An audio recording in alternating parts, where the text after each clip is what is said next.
तसव्वुर कीजिए एक ऐसी सरजमीन का जहां रैत का हर जरा एक राज लिए हुए है, जहां हवाओं में कुर्बानी की खुशबू रची बसी है।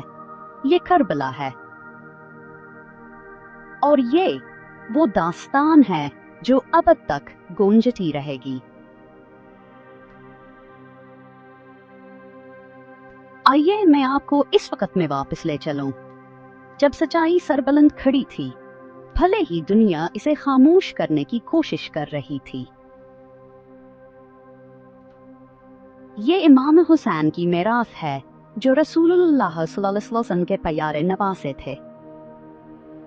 जब यजीद, एक जालिम जो इक्तदार का प्यासा था, ने बियत का मुतालबा किया, तो हुसैन ने इनकार कर दिया।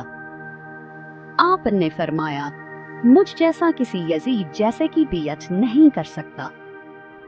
अपने खानदान और चंद वफादार साथियों के साथ हुसैन ने मदीना छोड़ा और करबला के बंजर मैदानों की तरफ सफर किया।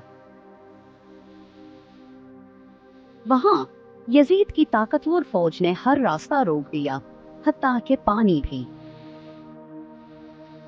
जैसे जैसे दिन गुजरते गए, प्यास और तकलीफ बढ़ती गई, लेकिन हुसैन का अज़म कभी मुतज़लज़ल नहीं हुआ। सी मुहर्रम, आशूरा को दुनिया ने ऐसी हमत देखी जो तसव्वुर से भी बाला थी। एक एक करके हुसैन के साथियों ने अपनी जानें कुर्बान किए। अली अकबर, कासिम, अब्बास, हत्ता कि इनके 6 माह के बेटे अली असगर भी दुश्मन के तीर का निशाना बन गए।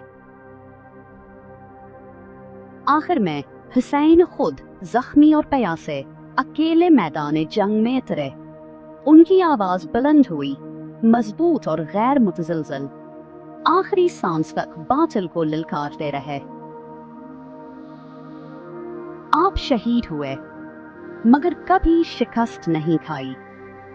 करबला कभी सिर्फ एक जंग नहीं थी, ये सच और जुल्म के दरमियान एक हद बन गई। जहां कहीं भी मजलूम अपनी आवाज बुलंद करते हैं, हुसैन की रूह जिंदा रहती है।